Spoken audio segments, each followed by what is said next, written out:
buenas noches, ¿qué tal? Bienvenidos a Espacio Abierto. Como todos los años en estas fechas, Cáritas Diocesana Mondoñedo Ferrol presenta su memoria social de cara al ejercicio anterior. De esos datos, de su trabajo a lo largo del ejercicio anterior y de cómo ya se presenta este 2025, hablaremos esta noche y lo hacemos con Cristina Pereiro, coordinadora de Acción Social de Cáritas Diocesana Mondoñedo Ferrol. Cristina, muy buenas noches y gracias por venir. Boas noites, gracias por convidarnos, Natalia. Como todos los años, esta misma semana presentabais esa memoria 2024, Memoria Social 2024 de Cáritas Diocesana Mondoñedo Ferrol, coincidiendo con la campaña de la caridad, bajo el lema en esta ocasión: mientras haya personas, hay esperanza. Hay esperanza. Sí, dende logo a persoa é o centro en Cáritas, non? E así o fai pois, a testemunha das persoas voluntarias, a través de quenes podemos chegar ata onde chegamos. Cáritas é unha entidade pois, que se caracteriza por a veces ter unha capilaridade e ter unha presencia no territorio, nas comunidades, non? Que marcan a diferencia. Entón, dende logo para nós esta base voluntaria e tamén as persoas que acompañamos son o principal, non, da nosa acción. Con respecto a esas personas que acompañáis, ¿a cuánto asciende el número? ¿A cuántas personas habéis podido dar servicio a lo largo de 2024? Pois no 2024 atendemos en toda a diócese a 4.773 persoas, o cal non representa un incremento moi significativo con respecto ao ano anterior, apenas un 2%. O que sí que vemos é que os acompañamentos ás persoas son máis longos, son acompañamentos moitas veces con problemas máis complexos. Por que? Porque as persoas chegan á nosa rede de Cáritas moitas veces en situacións límite relacionadas coa súa exclusión da vivenda, están ou ben nunha vivenda insegura, nunha infravivenda, non teñen vivenda en algúns casos, son persoas que non teñen acceso a dereitos porque moitas delas están en situación administrativa irregular e, por tanto, digamos que o sistema de protección social, que moitas veces actúa de contención e ofrece seguridade a moitas das persoas en España, pois non chega a eles, a pesar de que, digamos que a veces existe o estereotipo de que todas as axudas e todas as prestacións van para as persoas migrantes, cando en realidade non é así, non? Entón, estas persoas atopan, digamos que no último dos eslabóns, sin acceso a dereitos, sin acceso ao sistema de protección e, por tanto, son ao final quenes chegan e que chegan pois nunha situación moito máis complexa que require dun traballo máis integral pola nosa banda, non? Con respecto al perfil, ¿qué perfil nos encontramos? ¿Ha variado con respecto a años anteriores o continúa siendo el mismo? Pois o que estamos a ver é que a tendencia de anos anteriores con respecto ao incremento das persoas migrantes que chegan ás nosas comunidades pois é xa unha tendencia que está para quedarse e que vai cada ano increcendo, non? Con respecto ao ano anterior, vemos que houve un incremento dun 23% de persoas migrantes que chegan ás Cáritas. No caso concreto de Ferrol, un 45% máis que o ano anterior, o cal tamén é significativo, non? E moitas delas son persoas que chegan coas súas familias, con nenos, nenas ou adolescentes na unidade familiar, nunha situación moi vulnerable, porque cando chegan carecen de redes de apoio, non coñecen a moita xente, non saben como funciona ou cal é o contexto desta sociedade, dicir a que dereitos teñen acceso, pois que dereitos laborais, chegan pois bastante perdidos, non? Entón, dende logo vemos que ese perfil, o perfil das persoas migrantes é pois moi alarmante polo risco no que están, non? De desprotección. E logo tamén nos preocupa moito particularmente o das persoas mozas. Vemos que con respecto ao ano anterior, por exemplo, sí que un 20% máis de persoas mozas entre os 18 e os 35 anos, e é particularmente grave pois porque moitas delas son casos de o que podemos chamar como a denominada pobreza infantil, non? É dicir, familias onde os nenos, nenas e adolescentes xa pola situación na que medran, non? E a falta de oportunidades das súas familias condiciona tamén o seu desenvolvemento futuro, pero tamén moitos deles son mozos e mozas que chegan ao Centro de Día de Inclusión Social, son mozos que fan ese traxecto migratorio sós, moitos deles con 18, 19 anos, chegan aquí e se ven pois abocados a unha situación de desenfogarismo, onde pois a súa falta de redes e a falta de recursos os acaban pois abocando a unha moverse como peonzas, non, pola rede de albergues da comunidade galega sin poder asentarse en un sitio e poder comezar unha vida. Entón, bueno, é outra tamén dos fenómenos que vemos con máis preocupación agora mesmo. Ante estas situaciones y para ayudarlas, lleváis a cabo diferentes programas. ¿Cuáles son esos programas que se llevan a cabo en Cáritas y cuáles son los que más recurrís o más recurre la gente que llega a vosotros? Sí, bueno, pois principalmente, digamos que a porta de entrada para moitas das persoas que chegan ás nosas comunidades e tamén tendo un pouco en conta, non, que as comunidades, en este caso as parroquias, son o núcleo sobre o que se vertebra Cáritas, moitas chegan á rede de Cáritas parroquiais a través desa primeira acollida, non? A persoa, normalmente moitas delas familias, acuden por algunha necesidade puntual, algunha axuda que precisan, pero dende Cáritas non queremos quedarnos só con iso, non queremos poñer un pequeno parche, ofrecer unha axuda económica e nada máis, é dicir, para nós é unha oportunidade para comezar a traballar con eles de xeito integral, é dicir, dende pois, o pago dunha axuda de alugueiro, que por certo é unha das axudas que máis aumento experimentou con respecto do ano anterior, e iso tamén evidencia, non, esa situación de emerxencia no ámbito da vivenda, pero tamén queremos apoialos e os apoiamos a través do programa de emprego, non, é dicir, moitos deles pois requiren dunha contextualización no ámbito do contexto laboral, coñecer como funciona aquí,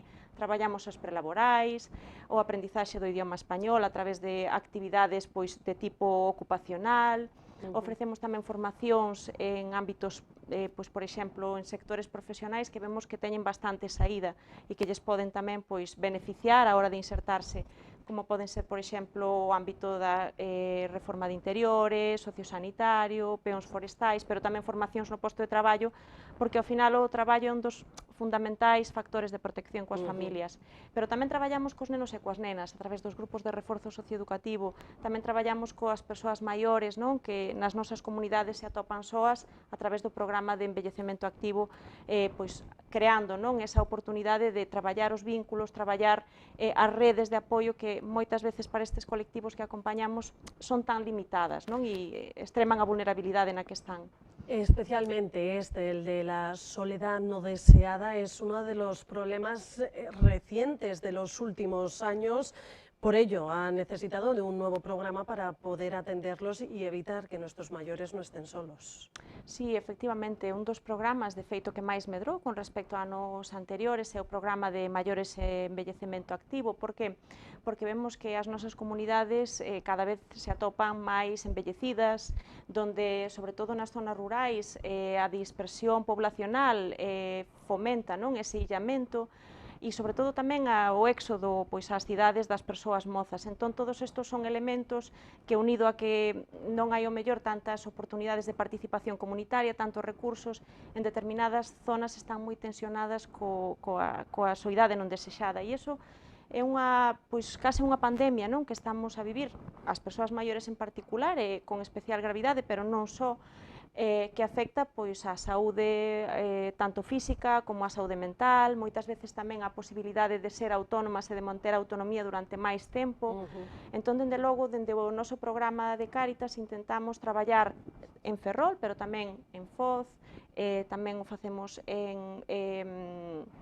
en Viveiro, tamén o facemos nas zonas da Mariña de Lugo, non, en distintos puntos, como San Miguel de Reinante, tamén o facemos en San Cibrao, que son zonas nas que, pois, particularmente por ese elemento rural, máis situación de soidade non desexada vemos, non? Y sobre todo, especialmente porque estamos hablando de personas mayores cuyo desplazamiento no debe de ser fácil, el poderse desplazar, pues coger un coche, irse a un lado, de ahí la importancia de que estáis en diferentes lugares. Sí, dende logo o transporte, pois xa non só para as persoas maiores, sino tamén vemos como é un elemento que moitas veces impide pois o acceder ao traballo en determinadas zonas. Moitas das persoas que acompañamos, mesmamente a través do programa de emprego, por non haber un transporte e eles non ter un automóvil co que desplazarse, pois se ven abocados a rexeitar a veces traballos, non? Entón, a situación do transporte xunto coa da vivenda fai que precisamente non se poidan dinamizar certas zonas que de outra maneira con máis recursos e servizos poderían ser atractivas, non? Para sobre todo estas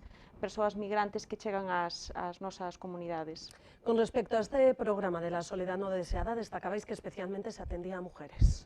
Sí, é unha das cousas que nos chama a atención, non? Porque é un dos programas nos que é abrumadora a maioría das mulleres, son o 97% das persoas que participan no programa e a meirande parte son españolas, un 91%, creo recordar. Entón tamén pois nos leva a confirmar esa tendencia de que a soidade non desexada afecta principalmente ás mulleres, non?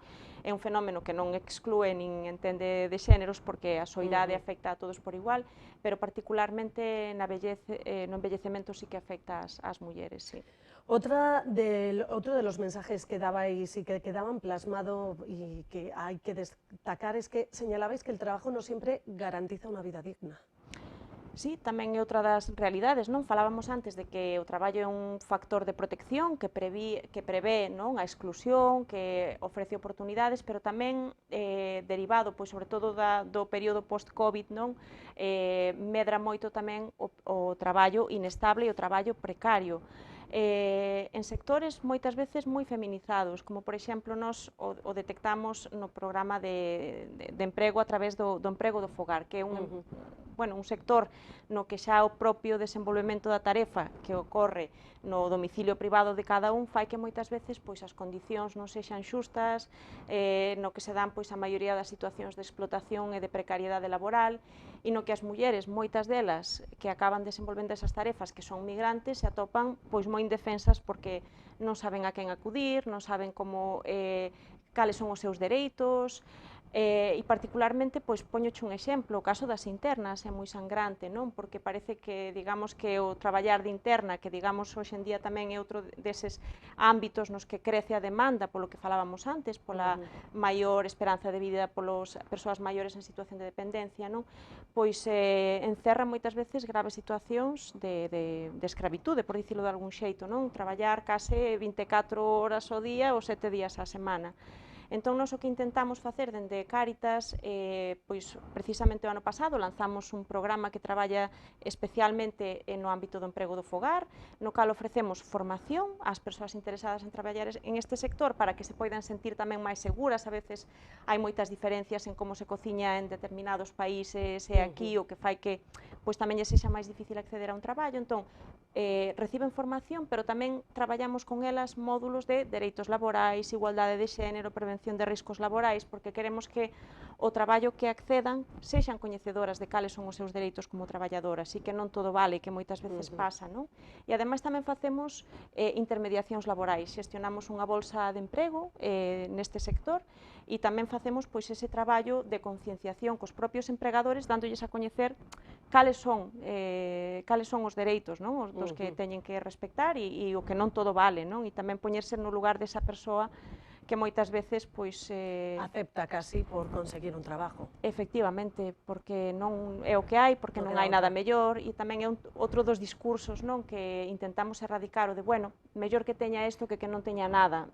Non é así, precisamente porque vemos que non todo vale, e unha situación de vulnerabilidade, ou estar nunha situación de vulnerabilidade non xustifica que teñas que aceptar calquer tipo de traballo que non querrías para os teus familiares, para os teus fillos, non? Entón, intentamos traballar sobre todo nese senso tamén cos empregadores para que se conciencien de que o emprego do fogar tamén é un emprego onde se teñen que garantir eses dereitos. Para poder llevar a cabo todas estas iniciativas, ¿con que presupuesto contasteis el pasado ejercicio? Pois o ano pasado foron case 1.500.000 euros, do cal a súa gran maioría foi destinado á acción social. Por tanto, vemos como o 92%, creo recordar, vemos como ao final é un dos eixos nos que repercute, obviamente, pois todo o noso esforzo, non? Nese traballo de acompañamento integral coas persoas e familias que acompañamos. Un proyecto importante que tenemos que hablar y que además también se ha puesto mucho en valor en estos últimos meses o años es ese proyecto textil de Cáritas.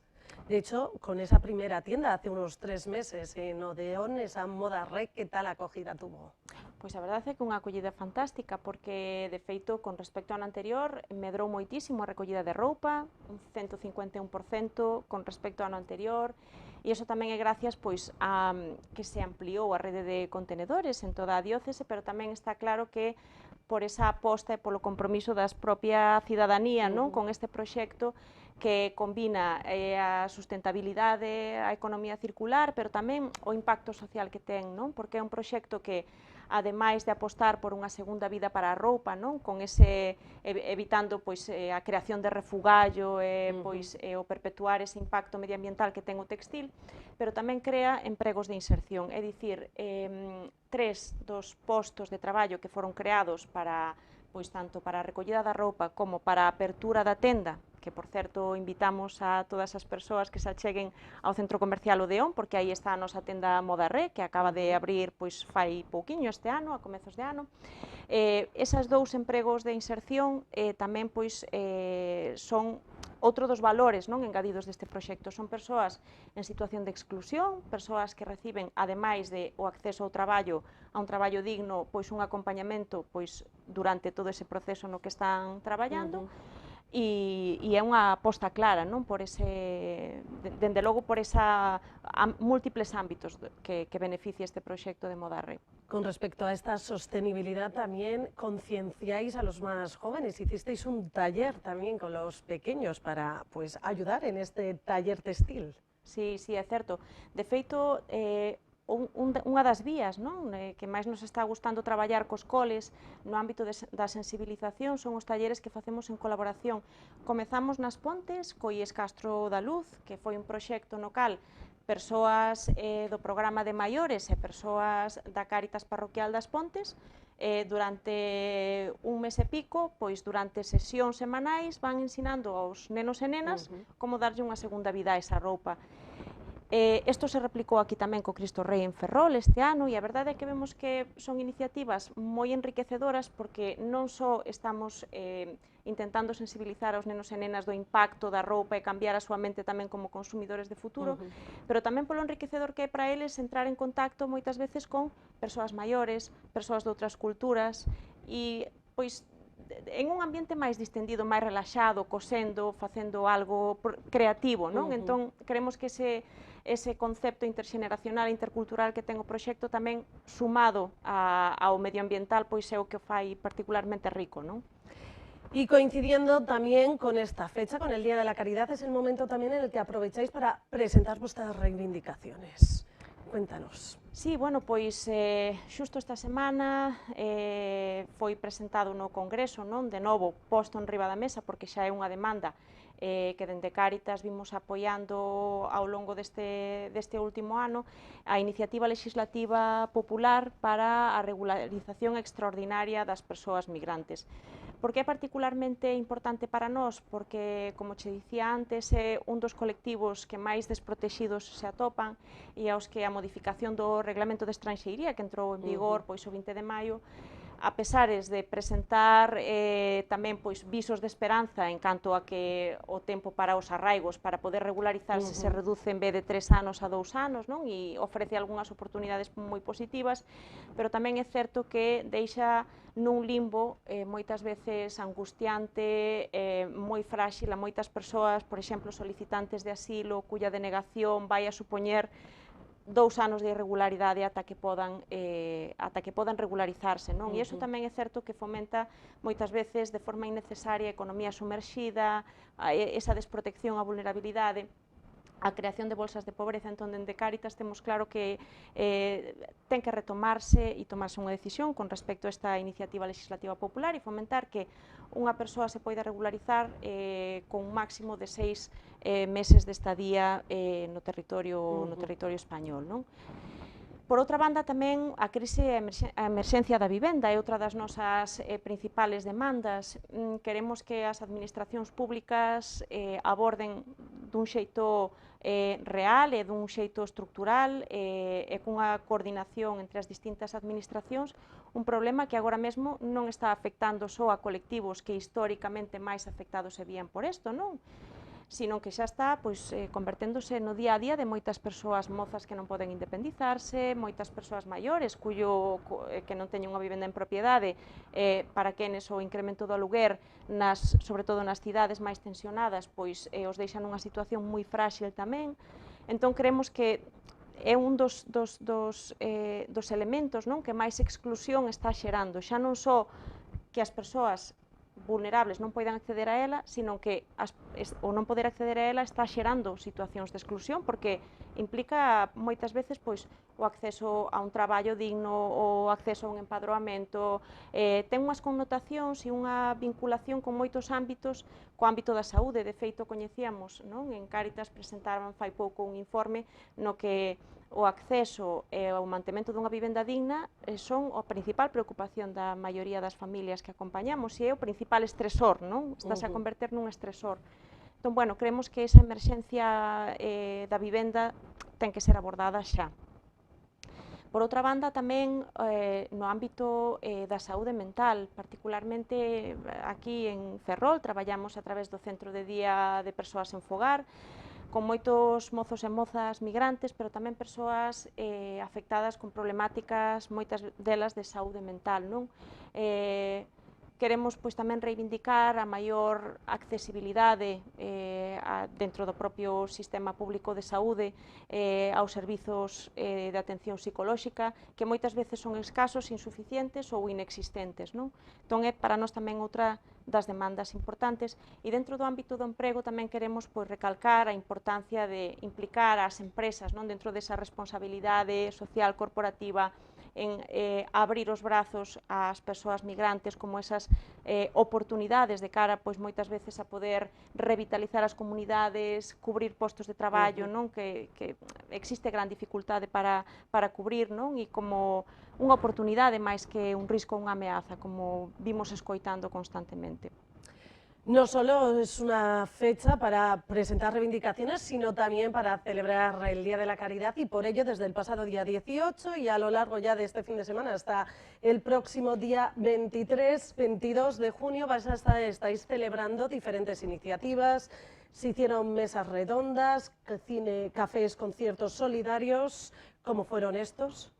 Pois a verdade é que xa son eventos que están moi instaurados, porque dende os últimos anos xa son como tradicionais, non? Entón, para nós, as mesas este ano levamos a cabo unha mesa redonda sobre precisamente este proxecto textil, para dar a coñecer pois como é todo o proceso detrás do cal traballamos o impacto que ten, non? O traballo dende dos residuos e a xestión do residuo textil. E esta semana vimos de facer precisamente tamén unha mesa redonda sobre vivenda, na que contamos con entidades como Provivienda, Secretariado Xitano, Ecos do Sur e os compañeros de Cáritas de Santiago para falar desta problemática e como se está vivindo nas distintas entidades en toda a comunidade. E logo tamén temos, pois, esta semana tivemos o concerto solidario das Pontes, con moi boa acollida, en Vilalba tamén ese espazo intercultural que facemos todos os anos, non? No que reunimos pois, a persoas de distintas culturas e orixes na vila, e este sábado, bueno, mañá xa temos aí esa andaina, non? A andaina Carmela Primo, en honra tamén da nosa compañeira Carmela, pois que xa tamén se está convertendo noutro clásico. Entón, pois ademais de ser eses eventos, pois obviamente teñen o fin de poder recaudar, tamén para poder, non, de levar a cabo os nosos proxectos ao longo do ano, pero tamén son unha celebración e esos momentos de compartir, de encontrarnos, de estar xuntos, tanto persoas voluntarias, técnicas, participantes, persoas que acompañamos, entón, bueno, son moi significativos, non? Para esa andaina que se celebra mañana, aquellas personas que estén interesadas en participar aún lo pueden hacer, ¿y qué es lo que deben de hacer?